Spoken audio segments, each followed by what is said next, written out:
In the remote valleys of southeastern Kentucky, where the Appalachian mountains rise like ancient guardians against the sky, there exists a cemetery that appears on no official records. Local residents call it the Garden of Purified Angels, though few dare to speak its name aloud. Between 1834 and 1859, 156 infants were secretly buried in this hidden graveyard, their tiny bodies laid to rest not by grieving parents, but by the very women who brought them into this world. The Morrison sisters, Margaret, Catherine, and Agnes, were revered as the most skilled midwives in 3 counties, credited with safely delivering over 800 babies during their 25-year practice. But recently discovered journals, hidden for over a century and a half in the walls of their former homestead, reveal a truth so disturbing that it challenges everything we thought we knew about faith, medicine, and the sacred duty of those who assist in bringing life into the world. These meticulously kept records detail systematic infanticide disguised as divine intervention, carried out by women who believed they were saving the world from children marked by evil. Before we delve into the horrifying details of what the Morrison sisters called their holy work, I need to know, are you brave enough to hear the complete truth? This channel isn't for everyone, only for those who dare to uncover the darkest secrets hidden in America's past. If you have the courage to learn about the Morrison sisters' twisted mission, hit that subscribe button and comment below, telling us what state you're listening from. Few channels dare to tell the stories we tell here, and this one will test even the strongest stomachs. Let's discover together what drove 3 God-fearing women to commit acts so heinous that their own community would have hanged them if the truth had been known. Now, let me take you back to the misty hollers of Kentucky, where the Morrison sisters began their reign of terror disguised as mercy.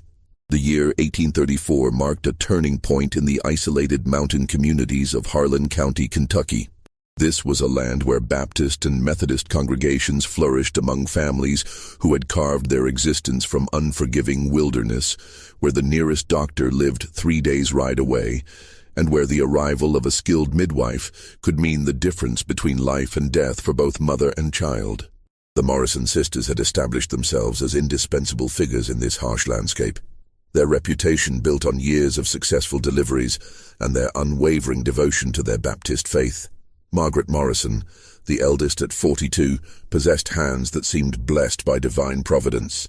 Her graying hair was always pulled back in a severe bun, and her pale blue eyes held an intensity that many mistook for religious fervor. She spoke in measured tones, quoting scripture with the precision of a trained preacher, and carried herself with the authority of someone who had looked death in the face countless times and emerged victorious. Catherine, 38, served as the practical backbone of their operation. Her auburn hair and sturdy frame made her appear almost masculine, but her gentle touch with laboring mothers earned her widespread trust.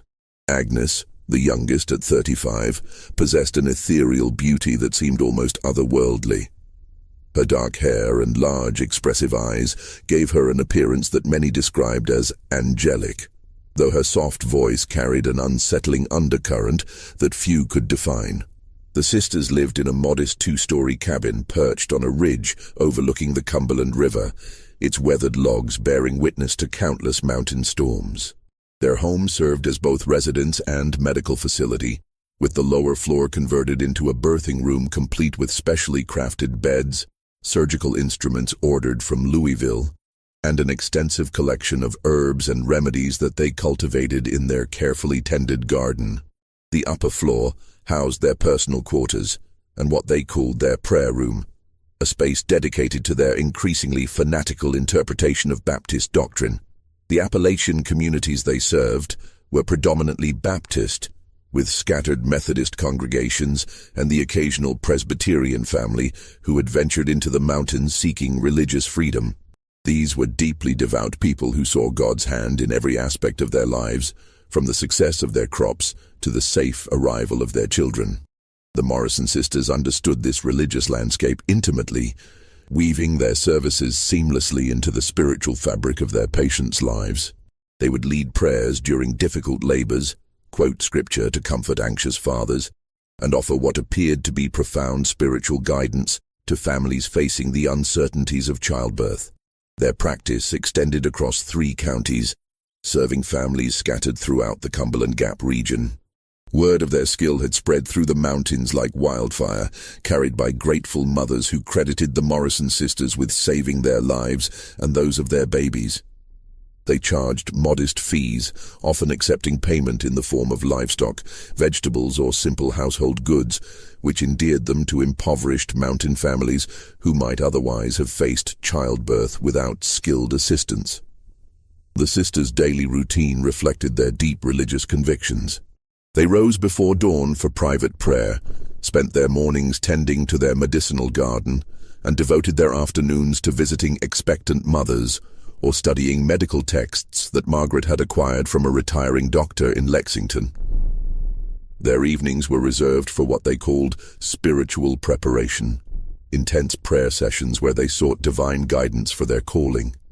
It was during these evening sessions that their interpretation of Scripture began to evolve in ways that would have horrified their Baptist congregation. The mountains themselves seemed to foster the sisters' growing isolation from conventional religious thought. The harsh winters, treacherous terrain, and weeks of separation from other families created an environment where extreme beliefs could flourish unchecked. The Morrison sisters began to see themselves as divinely appointed guardians of spiritual purity, tasked with protecting the world from what they believed were signs of demonic influence manifesting in newborn children. Their transformation from respected midwives to something far more sinister began gradually, almost imperceptibly.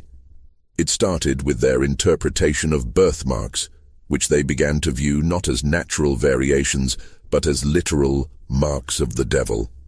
A strawberry birthmark on a child's forehead became a sign of unholy influence. A port wine stain on an infant's cheek was interpreted as a mark of spiritual corruption. What began as troubling observations slowly evolved into a systematic belief that certain children were born already claimed by evil forces. The isolated nature of their practice provided the perfect cover for their developing delusions. When a child was born with what they considered a mark of the devil, they would dismiss family members from the birthing room, claiming the need for private medical procedures. The trusting families, already exhausted from labor and grateful for the sisters' expertise, rarely questioned these requests. This was the beginning of what would become their most horrifying legacy. The first recorded purification, as the Morrison sisters would later call it in their journals, took place on a bitter February night in 1834. Sarah Mackenzie, a 19-year-old mother expecting her first child, had been in labor for nearly 18 hours in the sisters' cabin. The howling wind outside rattled the windows while snow piled against the doors, creating an atmosphere of isolation that seemed to amplify every sound within the small birthing room. Margaret Morrison, her hands stained with blood and her face glistening with perspiration, finally delivered the infant as the clock struck midnight. The baby boy emerged healthy and crying. But as Agnes cleaned him by lamplight, she noticed a large, dark birthmark covering nearly half of his left cheek. The mark was irregularly shaped, resembling what superstitious mountain folk might call a devil's handprint. Agnes held the child closer to the flickering flame, her eyes widening as she examined the mark more closely. She exchanged a meaningful glance with Margaret, who immediately moved to examine the infant herself. "Sister," Agnes whispered, her voice barely audible above the wind. "Look at this mark. It's not natural. It's too dark, too perfect in its evil." Margaret took the baby, studying the birthmark with growing alarm.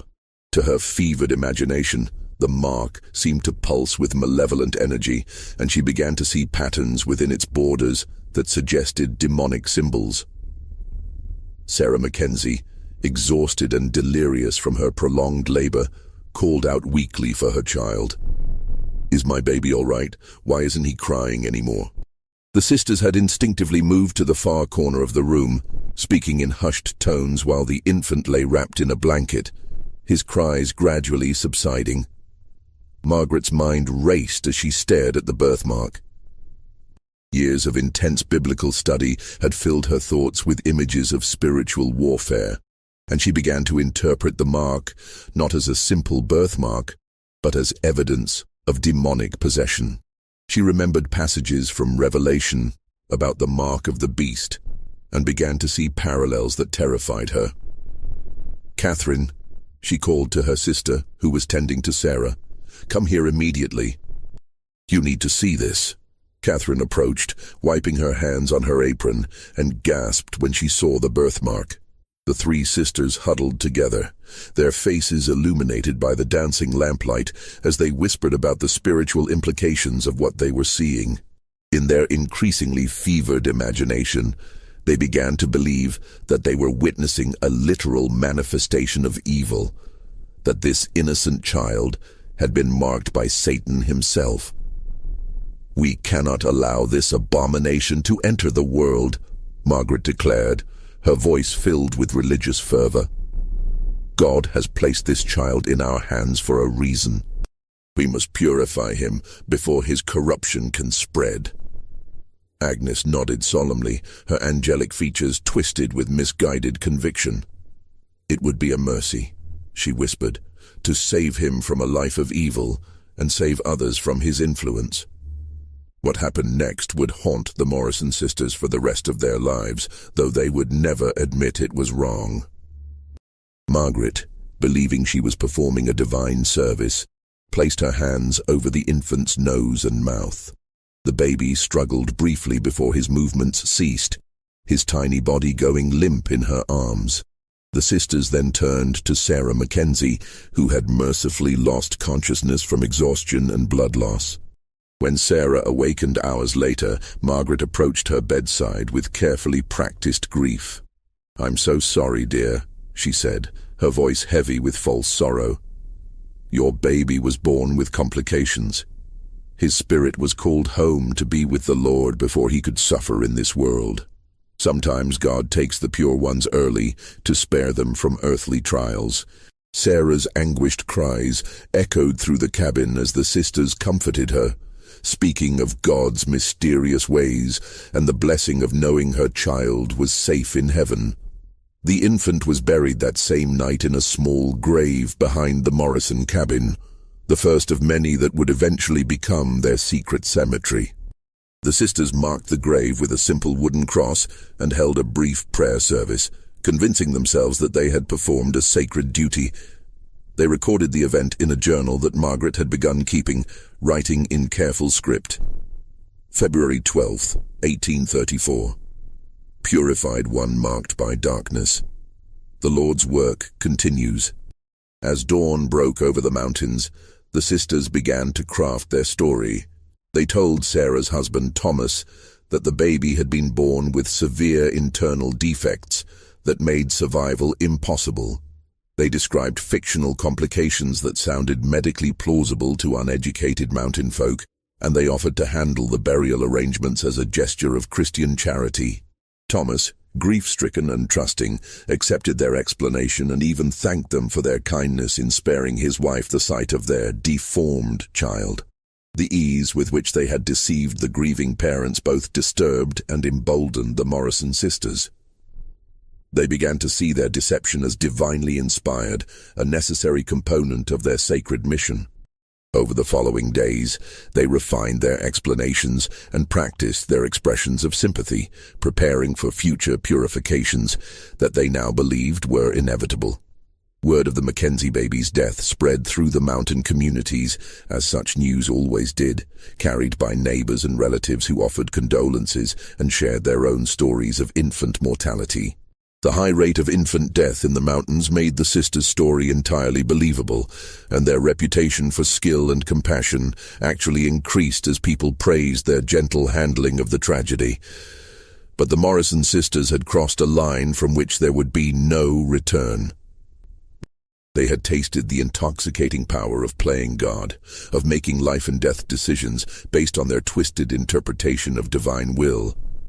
The first murder had been committed in a moment of religious hysteria, but it would not be the last.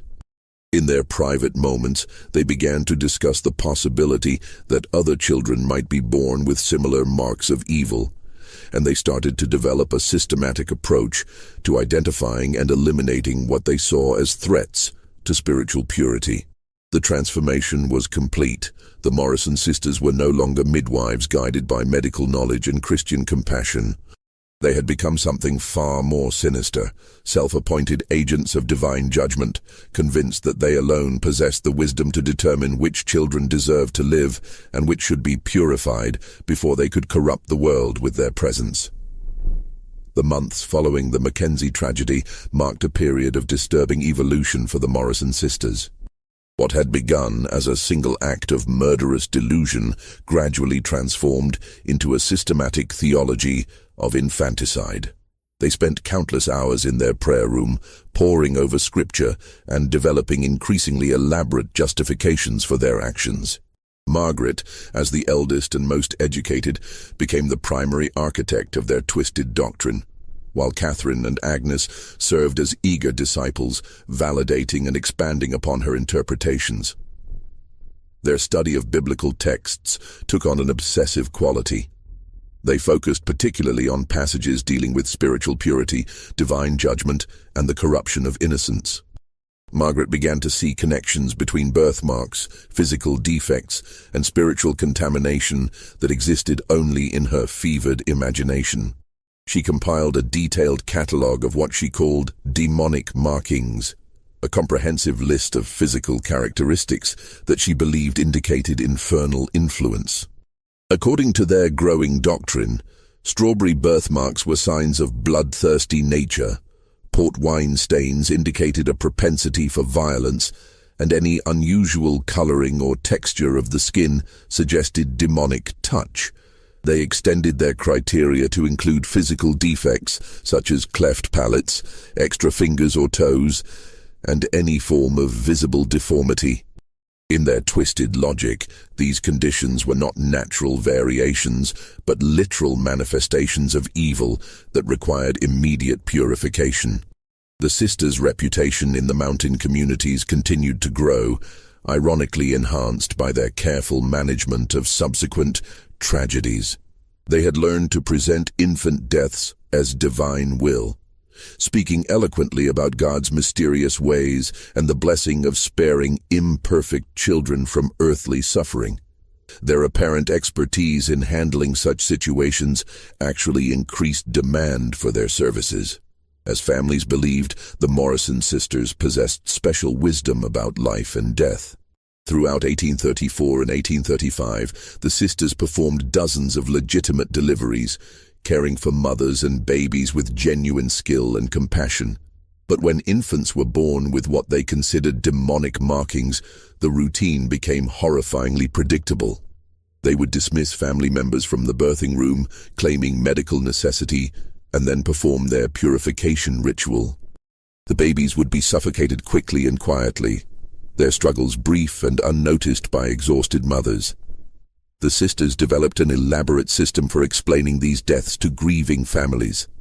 They created fictional medical conditions with impressive-sounding names, described imaginary complications that required immediate intervention, and offered detailed explanations about why the babies could not survive. Their medical knowledge, combined with their religious authority, made their stories completely believable to uneducated mountain folk who had little choice but to trust their expertise. Agnes proved particularly skilled at comforting bereaved parents, her angelic appearance and soft voice providing solace to families destroyed by loss. She would spend hours with grieving mothers, reading scripture and offering theological explanations for their suffering. Her genuine tears and apparent empathy masked the fact that she had helped orchestrate the very tragedies she was now counseling others to accept. Catherine took responsibility for the practical aspects of their secret cemetery. She selected a secluded area behind their cabin, hidden by dense forest and accessible only through a narrow path known only to the sisters. She dug the tiny graves herself, working by moonlight to avoid detection, and created a careful record of each burial location. The cemetery began to take on the appearance of a small garden, with Catherine planting wildflowers and herbs around the grave sites to create the illusion of natural growth. The The sisters' journal entries from this period reveal the depth of their delusion and the systematic nature of their crimes. Margaret wrote extensively about their divine mission, describing each purification as a victory against demonic forces. She recorded detailed observations about the physical characteristics of their victims, noting patterns that existed only in her imagination. Her entries became increasingly elaborate, filled with religious imagery and biblical quotations that justified their actions. As their practice expanded, the sisters began to develop preferences for certain types of markings. They seemed particularly disturbed by birthmarks on the face or hands, which they believed indicated that the child would use those features to spread evil influence. They also showed special concern for babies born with unusual coloring, such as the blue-tinged skin that sometimes resulted from minor circulation issues during birth. The isolation of their mountain practice provided perfect cover for their activities. Families lived far apart, communication was limited, and the high infant mortality rate made additional deaths unremarkable. The sisters' reputation for skill and compassion actually worked in their favor, as grieving parents found comfort in believing that their babies had been attended by the most capable midwives in the region. But perhaps most disturbing was the sisters' growing sense of divine approval. They began to interpret coincidences and natural events as signs of God's pleasure with their work. A successful harvest following a purification was seen as divine blessing. A difficult winter that claimed several adults was interpreted as punishment for those who had questioned their judgment. They created an elaborate system of supernatural cause and effect that reinforced their belief in their sacred mission. By the end of 1835, the Morrison sisters had murdered 12 infants, each death carefully documented in their journal, and each victim buried in their secret cemetery. They had perfected their methods, refined their explanations, and convinced themselves that they were performing the most important work of their lives. The transformation from skilled midwives to systematic killers was complete, and they showed no signs of questioning their actions or considering the possibility that they might be wrong. The stage was set for 2 decades of horror that would claim the lives of over 150 innocent children, all in the name of religious purity and divine judgment. The Morrison sisters had become something unprecedented in American criminal history.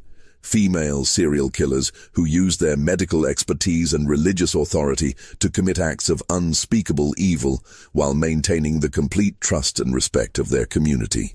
The year 1840 brought unexpected complications to the Morrison sisters' carefully orchestrated reign of terror. Rebecca Whitmore, a 23-year-old mother from a prominent Methodist family, had requested their services for the birth of her 3rd child. The Whitmores were known throughout the region for their education and their connections to the growing Methodist movement, which emphasized personal spiritual experience and social reform. Unlike many of their previous clients, Rebecca possessed both literacy and a questioning nature that would prove dangerous to the sisters' secret operations. The delivery took place on a sweltering July evening, with thunder rumbling in the distance and the air thick with the promise of rain. Rebecca's labor progressed normally until the moment of birth, when her daughter emerged with a distinctive birthmark covering her left shoulder and upper arm. The mark was deep red and roughly shaped like a crescent moon, clearly visible and unmistakably what the Morrison sisters considered a sign of demonic influence. Margaret immediately recognized the birthmark as fitting their criteria for purification, but Rebecca's alertness and education presented a unique challenge. Unlike their usual clients, who were often exhausted and trusting, Rebecca remained conscious and demanding throughout the process. She insisted on holding her daughter immediately after birth, examining the baby carefully while the sisters exchanged worried glances. "What is this mark on her shoulder?" Rebecca asked, her voice sharp with concern.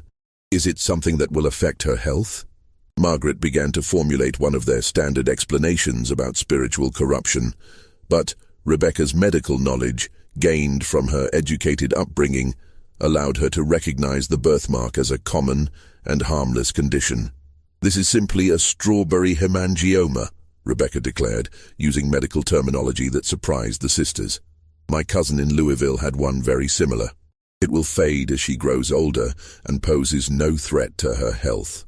She clutched her daughter protectively, her eyes moving between the three sisters as she noticed their unusual behavior. The sisters found themselves in an unprecedented situation. Their standard methods of deception would not work on an educated woman who understood basic medical principles. They could not claim the birthmark indicated fatal complications, nor could they convince Rebecca that her daughter was suffering from life-threatening conditions. For the first time in their murderous career, they were forced to complete a delivery without performing their purification ritual. Agnes attempted to salvage the situation by focusing on spiritual concerns rather than medical ones. "Sometimes these marks indicate spiritual challenges that the child will face," she suggested carefully. "We should perform special prayers to protect her from evil influences." But Rebecca, secure in her Methodist faith and confident in her medical knowledge, dismissed such superstitions as outdated thinking. "My daughter is perfectly healthy and blessed by God," Rebecca stated firmly. "I will not have her subjected to unnecessary rituals or treatments." She named the baby Grace and insisted on taking her home immediately, despite the sisters' protests that she needed time to recover from the birth. The Morrison sisters watched helplessly as Rebecca departed with her marked child, carrying what they believed to be a vessel of evil influence into the world. This failure to perform their divine duty filled them with anxiety and dread. They spent the following days in intense prayer and consultation, trying to understand how God could have allowed such a setback to their sacred mission. Margaret's journal entries from this period reveal her growing paranoia and obsession with the Whitmore case. She wrote extensively about the spiritual dangers of allowing marked children to survive, describing elaborate theories about how Grace Whitmore's birthmark might influence other children in the community. She became convinced that their failure to purify the child would lead to increased demonic activity in the region. Over the following months, the sisters began to monitor the Whitmore family obsessively. They made excuses to visit Rebecca, ostensibly to check on her recovery, but actually to observe Grace's development. They watched for signs of evil influence, interpreting every normal aspect of infant behavior as potential evidence of demonic activity. When Grace smiled, they saw it as evidence of unholy joy. When she cried, they interpreted it as the voice of evil demanding attention. The sisters' fixation on the Whitmore case began to affect their judgment in other situations. They became increasingly paranoid about their ability to identify marked children, developing more elaborate and expansive criteria for purification. They began to consider minor physical variations as potential signs of demonic influence, expanding their deadly mission to include children who might have survived their scrutiny in earlier years. Their growing anxiety led to more frequent purifications throughout 1840 and 1841. They murdered 18 infants during this period, each death justified by increasingly minor physical characteristics. A slightly asymmetrical ear became evidence of demonic distortion. A birth mole smaller than a pea was interpreted as a hidden mark of evil. Their paranoia had transformed them from selective killers into indiscriminate murderers who saw threats in every unusual physical characteristic. The sisters also began to develop elaborate rituals around their purifications, convinced that their previous methods had been insufficient to fully cleanse the spiritual contamination.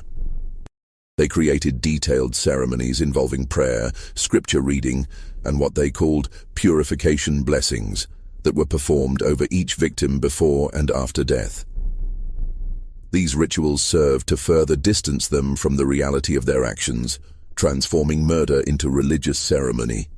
But the Whitmore case had planted seeds of doubt that would continue to grow over the following years.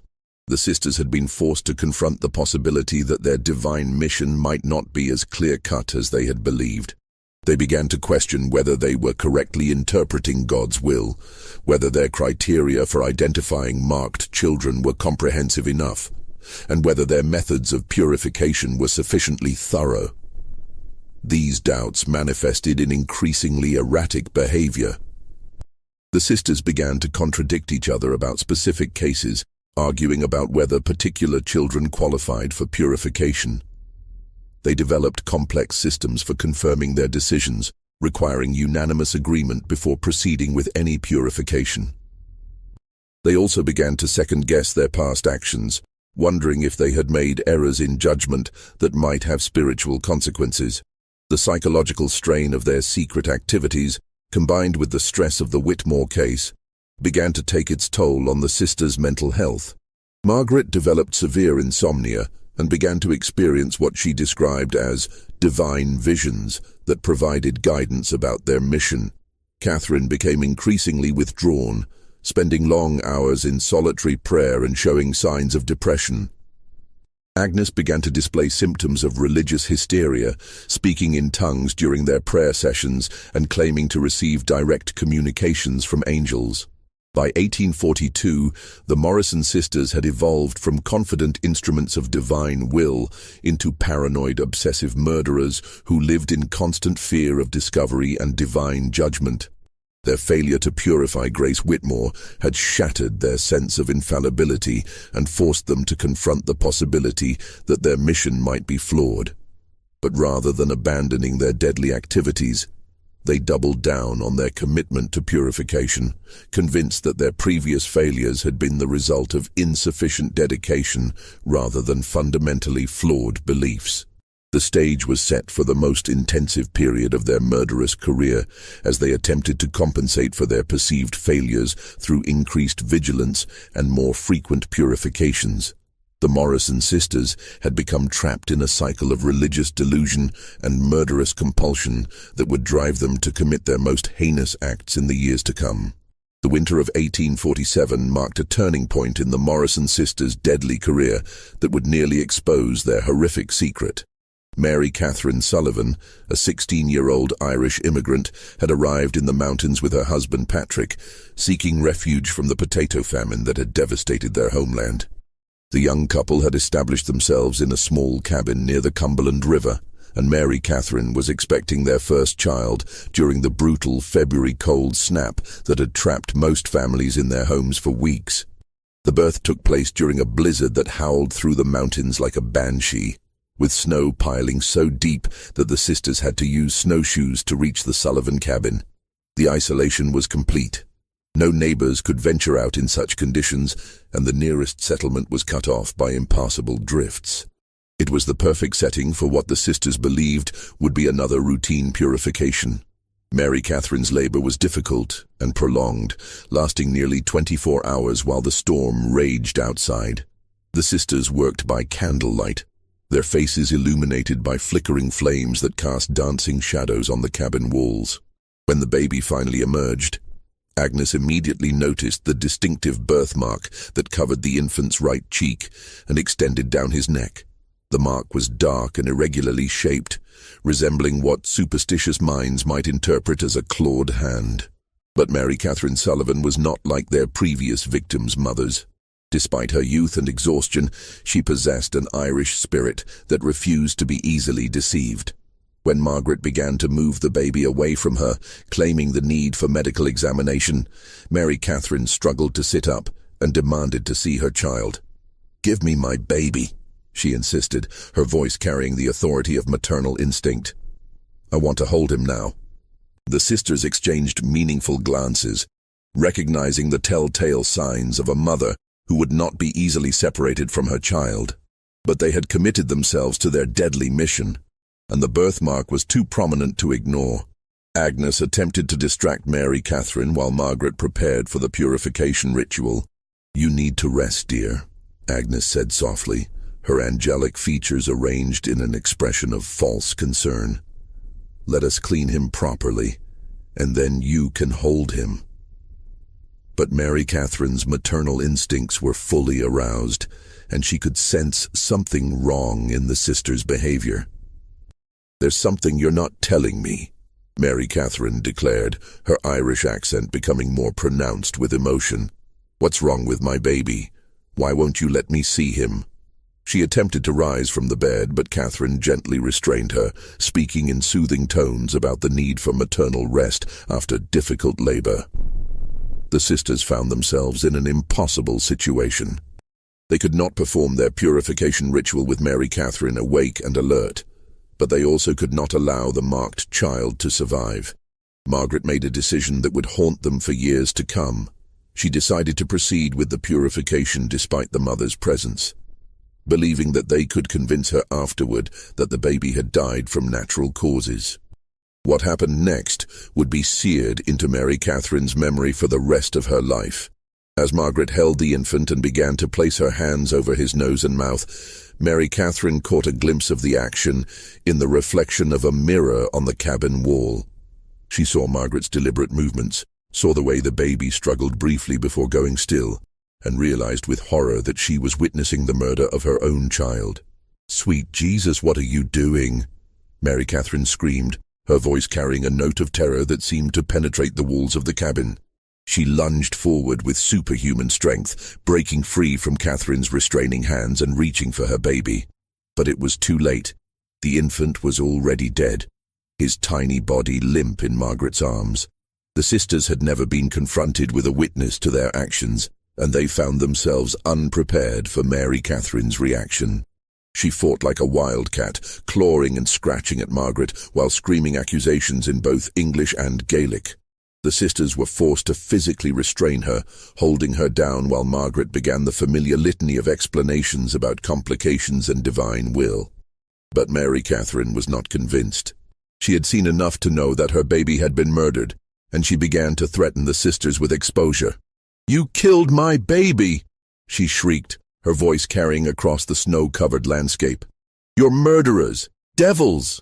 I'll see you all hang for this!" The sisters realized that they faced their greatest crisis since beginning their deadly mission. Margaret made another fateful decision. Rather than attempting to silence Mary Catherine permanently, she chose to rely on the isolation of their location and the young woman's status as a foreign immigrant. "Who will believe you?" Margaret asked coldly, her religious mask slipping to reveal the calculating killer beneath. "You're a foreign woman, barely able to speak proper English, claiming that respected midwives are murderers. We've delivered hundreds of babies safely. You've just lost your mind with grief." The psychological warfare that followed was as cruel as the physical murder they had committed. The sisters spent hours convincing Mary Catherine that she was delusional, that her grief had caused her to imagine things that never happened. They quoted scripture about the dangers of false witness, reminded her of their reputation in the community, and suggested that her accusations would only bring shame and suspicion upon herself and her husband. Agnes played her role perfectly, weeping sympathetically while insisting that Mary Catherine's accusations were breaking her heart. "We've dedicated our lives to helping mothers and babies," she said through carefully manufactured tears. "How can you say such terrible things about us? We're heartbroken that your baby couldn't survive, but you mustn't blame us for God's will." The sisters' psychological manipulation was devastatingly effective. Mary Catherine, isolated in a foreign land with no family support and limited English skills, began to doubt her own perceptions. The sisters' reputation for skill and compassion seemed to contradict what she thought she had witnessed. Perhaps her grief really had caused her to imagine things that never happened. But deep in her heart, Mary Catherine knew what she had seen. She knew that her baby had been murdered, and she knew that the Morrison sisters were not the holy women they pretended to be. However, she also understood that she had no power to convince anyone of the truth. She was a foreign woman in a strange land, with no allies and no evidence beyond her own testimony. The sisters allowed Mary Catherine to hold her dead baby briefly, watching carefully as she grieved over his lifeless form. They spoke gently about the mystery of God's will and the blessing of knowing that her child was safe in heaven. They offered to handle the burial arrangements and even suggested that they would not charge for their services, given the tragic outcome. Patrick Sullivan arrived the next morning, having fought his way through the snowdrifts to reach his wife and child. The sisters met him with carefully prepared explanations about complications during birth and the tragic loss of his son. They spoke movingly about Mary Catherine's grief and the way sorrow could sometimes cause people to imagine things that never happened. Mary Catherine tried to tell her husband what she had witnessed, but Patrick was overwhelmed by grief and confused by his wife's wild accusations. The sisters' reputation and their gentle manner convinced him that his wife was indeed suffering from grief-induced delusions. He thanked them for their kindness and accepted their offer to handle the burial arrangements. The baby was interred in the sisters' secret cemetery, bringing their total number of victims to 63. But the Sullivan case had shaken them profoundly. For the first time, they had been directly confronted with their crimes by someone who had witnessed their actions. Although they had successfully discredited Mary Catherine's testimony, they realized how close they had come to exposure. In the days that followed, the sisters began to take additional precautions. They developed new methods for ensuring that mothers remained unconscious during purification rituals, and they created more elaborate systems for explaining infant deaths. They also began to carefully monitor the families of their victims, watching for signs of suspicion or unusual questions about their practices. But Mary Catherine Sullivan would not forget what she had seen. Although she never found anyone who believed her story, she carried the knowledge of the Morrison sisters' crimes for the rest of her life. She became a living witness to their evil, a reminder that their actions could not remain hidden forever. The sisters had survived their closest brush with exposure, but they had also created their most dangerous enemy, someone who knew the truth and would never stop believing it. You know, stories like this make you wonder how many other secrets are buried in the isolated corners of America, hidden by people who used authority and reputation to mask their true nature. If you're finding this tale as disturbing as I am, hit that like button and let me know in the comments what you think about the Morrison sisters' ability to manipulate their victims. Are you brave enough to hear what happens when their secret finally begins to unravel? Subscribe to join the few who dare to uncover these dark truths. And let's continue this horrifying journey together. The psychological impact of the Sullivan case would plague the sisters for years to come, creating cracks in their unified front that would eventually lead to their downfall. But in the immediate aftermath, they responded by becoming even more careful and systematic in their deadly work, leading to the most intensive period of murder in their entire career. The year 1856 brought with it a convergence of events that would finally expose the Morrison sisters' 22-year reign of terror. Dr. James Whitmore, Rebecca's husband and now a prominent physician in the region, had been quietly investigating unusual patterns in infant mortality rates throughout the mountains. His medical training had led him to notice statistical anomalies that others had missed, and his suspicions had been gradually building over several years. Dr. Whitmore had been collecting birth and death records from various mountain communities, a task made difficult by the scattered nature of the population and the informal record-keeping practices of the time. What he discovered was deeply troubling. The Morrison sisters' delivery success rate was actually lower than the regional average, despite their reputation for skill and expertise. More specifically, infants born with visible birthmarks or minor physical abnormalities had a mortality rate nearly 3 times higher than the regional average when delivered by the Morrison sisters. The pattern became impossible to ignore when Dr. Whitmore cross-referenced his data with testimonies from grieving families. Time and again, he found stories of babies who had been born apparently healthy, but died suddenly from mysterious complications that the Morrison sisters claimed to have discovered. The medical explanations provided by the sisters often used impressive-sounding terminology, but when examined by someone with actual medical training, they revealed themselves to be either completely fictional or grossly exaggerated. Dr. Whitmore's investigation took on personal urgency when he remembered his own daughter Grace, now a healthy 12-year-old whose strawberry birthmark had faded to a barely visible pink spot on her shoulder. He recalled the Morrison sisters' strange behavior during Grace's birth, their insistence on examining her privately, and their unusual focus on what they had called spiritual concerns related to her birthmark. For the first time, he began to wonder if Grace had narrowly escaped some terrible fate. The breakthrough came when Dr. Whitmore encountered Mary Catherine Sullivan at a Methodist revival meeting in the spring of 1856. Mary Catherine, now the mother of 3 healthy children born with the assistance of other midwives, had never forgotten what she witnessed during her first child's birth. When she learned that Dr. Whitmore was investigating infant deaths in the region, she finally found someone who might believe her story. Mary Catherine's testimony was like a key, unlocking a terrible mystery. She described in vivid detail how she had witnessed Margaret Morrison deliberately suffocate her newborn son, how the sisters had psychologically manipulated her afterward, and how they had buried her baby in secret while claiming he had died from natural causes. Her account provided the missing piece that transformed Dr. Whitmore's statistical suspicions into certainty about the sisters' crimes. Armed with Mary Catherine's testimony and his own research, Dr. Whitmore began to approach other families who had lost children under the Morrison sisters' care. The process was delicate and painful, as he had to convince grieving parents to question the explanations they had accepted for their children's deaths. Many families initially resisted his inquiries, viewing his questions as attacks on their faith and their acceptance of God's will. But gradually, disturbing patterns began to emerge. Thomas Mackenzie, whose son had been the sisters' first victim 22 years earlier, admitted that he had always wondered about the sisters' insistence on handling all burial arrangements privately. Elizabeth Crawford revealed that the Morrison sisters had seemed strangely unsurprised when her daughter died, almost as if they had expected the tragedy.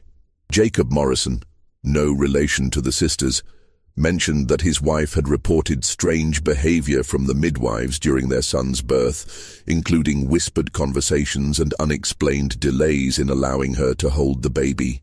Dr. Whitmore realized that he needed physical evidence to support the mounting testimonial evidence against the Morrison sisters. He began to investigate the location where Mary Catherine claimed her son had been buried, along with other potential burial sites around the Morrison cabin. Using his medical knowledge and careful observation, he began to identify areas of disturbed soil that might indicate graves. The discovery that would seal the Morrison sisters' fate came on a grey October morning in 1856. Dr. Whitmore, accompanied by Sheriff William Hayes and several armed deputies, arrived at the Morrison cabin with a warrant to search the property. The sisters, now in their 60s and showing signs of the psychological strain of their long criminal career, initially attempted to maintain their facade of innocent midwives being persecuted by malicious rumors. But when the search party began to examine the area behind the cabin that Mary Catherine had described, they made a discovery that defied belief. The ground revealed evidence of more than 100 small graves, each carefully marked with wooden crosses that had weathered and fallen over the years. The sheer number of burial sites made it impossible for the sisters to claim they were simply the graves of babies who had died from natural causes. As the excavation continued, the full scope of the Morrison sisters' crimes became apparent. The tiny skeletons told a horrifying story of systematic infanticide spanning more than 2 decades. Many of the remains showed evidence of the physical characteristics that the sisters had deemed worthy of purification. Skulls with formations indicating cleft palates, extra ribs suggesting additional digits, and other minor variations that the sisters had interpreted as signs of demonic influence. But the most damning evidence came from Margaret Morrison's own hand. Hidden in a secret compartment within the walls of their cabin, the search team discovered the sisters' meticulously kept journals. These documents provided a complete record of their crimes, written in Margaret's careful script, and filled with religious justifications for each murder. The journals revealed not only the names and dates of their victims, but also detailed descriptions of their selection criteria and purification rituals. Reading from one of the journal entries, Sheriff Hayes discovered the chilling matter-of-fact tone with which the sisters had recorded their crimes. March 15th, 1841. Purified infant bearing the mark of the beast upon his forehead. The family has been comforted with knowledge of the child's salvation. God's work continues through our faithful hands. Entry after entry detailed similar murders, each one justified by twisted religious doctrine and described with disturbing calm. Confronted with undeniable evidence of their crimes, the Morrison sisters' carefully maintained facade finally crumbled. Margaret, always the leader of their deadly trio, initially attempted to justify their actions by explaining their divine mission to purify marked children. She spoke passionately about their religious duty and their role as instruments of God's will, seemingly unable to comprehend that others might view their actions as criminal rather than holy. Catherine broke down completely under questioning, sobbing as she confessed to her role in the murders while insisting that she had only followed Margaret's guidance. She revealed additional details about their methods and admitted to personally digging many of the graves in their secret cemetery. Her confession provided crucial corroboration for the evidence found at the burial site.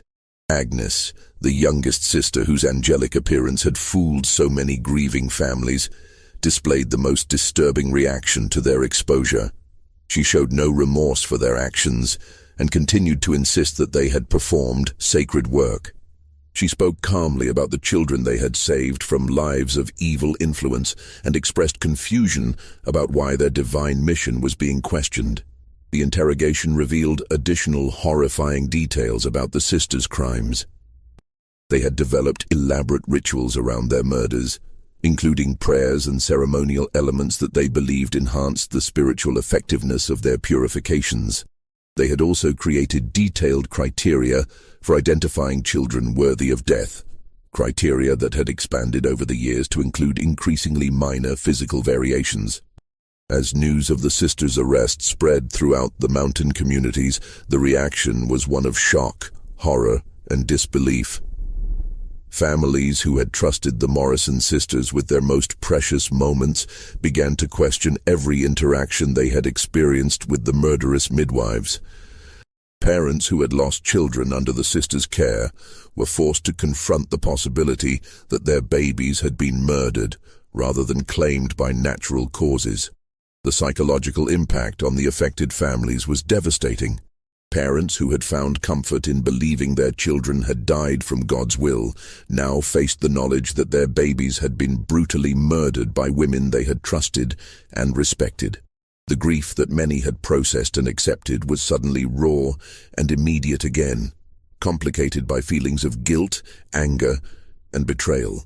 Mary Catherine Sullivan, whose testimony had been crucial in exposing the sisters' crimes, experienced a complex mixture of vindication and renewed trauma. After years of carrying the burden of knowledge that no one would believe, she finally had proof that her memories were accurate. But the confirmation of her worst fears about her son's death brought back all the pain and horror of that snowy night in 1847. Dr. Whitmore found himself both celebrated and haunted by his role in exposing the Morrison sisters. While his investigation had prevented future murders and brought justice for the victims, he was deeply disturbed by the scope of the crimes and the realization that they had continued undetected for more than 2 decades. He struggled with questions about whether earlier action on his part might have saved some of the later victims. The Morrison sisters were charged with multiple counts of murder, though the exact number of charges was limited by the difficulty of identifying specific victims and proving individual cases beyond reasonable doubt. The journal entries provided compelling evidence, but the passage of time and the secretive nature of their crimes made prosecution challenging. Margaret Morrison, as the admitted leader of their criminal enterprise, faced the most serious charges. Her journal entries clearly established her as the architect of their murderous doctrine and the primary decision-maker in selecting victims. Catherine and Agnes were charged as accomplices, though their level of culpability was debated given Margaret's apparent dominance over their actions. The trial would become one of the most sensational criminal proceedings in Kentucky history, attracting attention from newspapers throughout the region and beyond. The combination of infanticide, religious fanaticism, and systematic deception created a story that captured public imagination while horrifying observers with its scope and brutality. The trial of the Morrison sisters began in the spring of 1857, transforming the small courthouse in Harlan County into the center of national attention. Newspaper reporters arrived from as far away as New York and Philadelphia, drawn by the unprecedented nature of the case and the shocking details that had emerged during the investigation. The courtroom was packed daily with spectators, many of them families who had been affected by the sisters' crimes.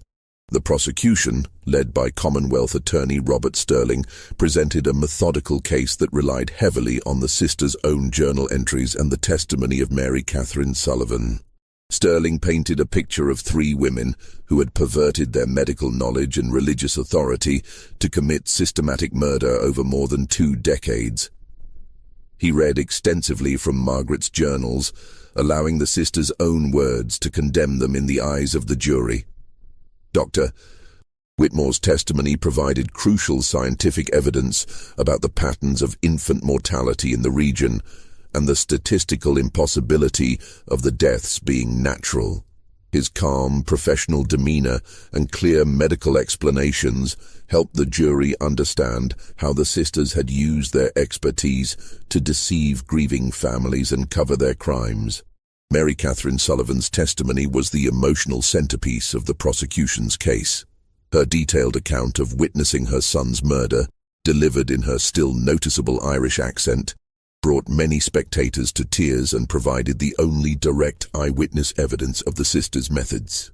Her courage in finally speaking the truth after years of being dismissed and disbelieved made her a powerful figure for justice. The defense, led by attorney Jonathan Morrison, again no relation to the defendants, faced an almost impossible task. The evidence against the sisters was overwhelming, and their own confessions had already established their guilt. The defense strategy focused on arguing for mercy based on the sisters' apparent religious delusions and their genuine belief that they were performing divine work. Character witnesses testified about the sisters' reputation for piety and their apparent devotion to helping mountain families. Several ministers spoke about their extensive biblical knowledge and their active participation in church activities. The defense argued that the sisters had been driven to their crimes by religious mania rather than evil intent, and that their mental state at the time of the murders should be considered in determining their punishment. Margaret Morrison's testimony on her own behalf was perhaps the most chilling moment of the entire trial. Speaking in the same calm, measured tones that had comforted so many grieving families, she explained her theological justification for the murders. She quoted scripture extensively and described her belief that marked children were literal vessels of evil that posed threats to the spiritual welfare of their communities. "We were instruments of divine mercy," Margaret declared, her pale eyes fixed on the jury. Those children would have lived lives of corruption and evil, spreading darkness wherever they went. By purifying them in infancy, we saved their souls and protected countless others from their influence. I believe with all my heart that God will bless us for our faithful service to His holy will. Catherine's testimony revealed the psychological dynamics within the sister trio.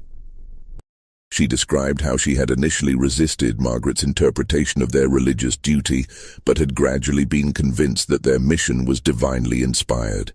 Her obvious distress and genuine remorse for her actions created some sympathy among observers, though it did little to change the facts of her participation in the murders. Agnes maintained her disturbing calm throughout her testimony, continuing to insist that their actions had been not only justified, but necessary. She spoke about the children they had saved, as if discussing a successful medical practice, showing no recognition of the horror of their crimes. Her complete lack of remorse and continued belief in their divine mission made her perhaps the most frightening of the three sisters. The trial revealed additional disturbing details about the sisters' crimes that had not emerged during the initial investigation. They had apparently kept detailed records not only of their victims, but also of children they had delivered safely, noting with disappointment when babies they considered borderline cases for purification had been allowed to live due to family circumstances or other complications. The sisters had also developed increasingly elaborate criteria for identifying children worthy of death, expanding their original focus on birthmarks and obvious physical defects to include subtle variations in skin tone, unusual hair patterns, and even what they considered spiritually significant birth timing. Their paranoia and religious delusions had clearly intensified over the years, leading them to see demonic influence in increasingly minor physical characteristics. Expert testimony from ministers and theologians unanimously condemned the sisters' interpretation of Scripture as heretical and dangerous. Representatives from multiple denominations testified that no legitimate Christian doctrine supported the systematic murder of infants, regardless of physical characteristics or perceived spiritual markings. The theological consensus was that the sisters had created their own twisted religion that bore no resemblance to authentic Christian faith. The jury deliberated for only 3 hours before returning guilty verdicts on all charges for all 3 sisters. The speed of their decision reflected both the overwhelming evidence against the defendants and the horror of their crimes. The courtroom erupted in applause when the verdicts were announced, though many spectators were also moved to tears by the magnitude of the tragedy that had been revealed. Judge Harrison Caldwell sentenced Margaret Morrison to death by hanging, calling her crimes an abomination against God, nature, and human decency. Catherine and Agnes received life sentences in consideration of their apparent subservience to Margaret's leadership, though the judge made clear that their crimes deserved no less severe punishment. Margaret Morrison was executed on October 15, 1857, in front of a crowd of nearly 3,000 spectators who had traveled from throughout Kentucky and neighboring states to witness the end of one of America's most prolific female serial killers. She maintained her religious delusions until the end, spending her final moments on the gallows, praying for the souls of the children she had murdered, and expressing confidence that God would reward her for her faithful service. Catherine Morrison died in prison in 1864, reportedly from a combination of tuberculosis and what prison officials described as a complete mental breakdown. She had spent her final years in a state of deep depression and religious obsession, constantly praying for forgiveness while maintaining that she had only followed her sister's guidance. Agnes Morrison lived until 1871, spending 14 years in prison while continuing to insist that their actions had been divinely inspired. She died unrepentant, still believing that she and her sisters had performed sacred work. The Morrison sisters' secret cemetery was consecrated as a proper burial ground, with each tiny grave marked with a headstone bearing the inscription, "Unknown Child, Victim of Madness." The site became a place of pilgrimage for affected families and a sobering reminder of how religious fanaticism could be twisted into justification for unspeakable crimes. Dr. James Whitmore continued his medical practice and became a leading advocate for improved training and regulation of midwives throughout Kentucky. He established a scholarship fund in memory of the Morrison sisters' victims and worked tirelessly to ensure that such crimes could never again be hidden behind a facade of medical authority and religious respectability. Mary Catherine Sullivan became something of a folk hero in the region, celebrated for her courage in finally speaking the truth about what she had witnessed. She used her newfound voice to advocate for immigrant rights and women's protection, drawing on her experience of being dismissed and disbelieved to help other marginalized voices be heard. The case of the Morrison sisters sent shockwaves throughout American society, leading to increased scrutiny of medical practitioners and calls for better oversight of religious communities. It became a cautionary tale about the dangers of unchecked authority and the way that isolation and fanaticism could corrupt even those who appeared most devoted to helping others. The legacy of the Morrison sisters serves as a dark reminder that evil can hide behind the most benevolent facades, and that the combination of medical knowledge, religious authority, and systematic deception can create monsters capable of unimaginable crimes. Their story stands as testament to the importance of questioning authority, supporting victims who speak difficult truths, and maintaining vigilance against those who would use faith and expertise to mask their true intentions.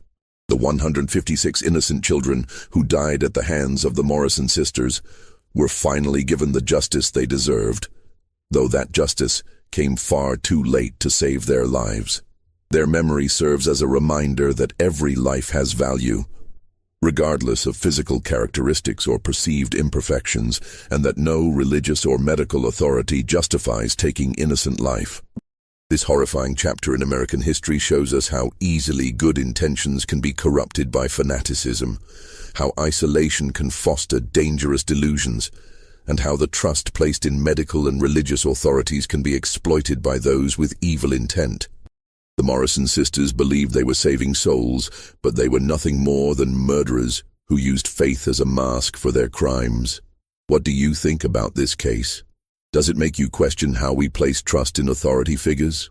The Morrison sisters' story reminds us that evil can wear the most convincing disguises, and that we must always remain vigilant against those who would use our faith and vulnerability against us. Leave your thoughts in the comments below, and if you want to hear more stories about the dark secrets hidden in America's past, subscribe and hit that notification bell. Share this video with someone brave enough to handle these disturbing truths. Until next time, remember that the most dangerous monsters are often those who convince us they're our protectors.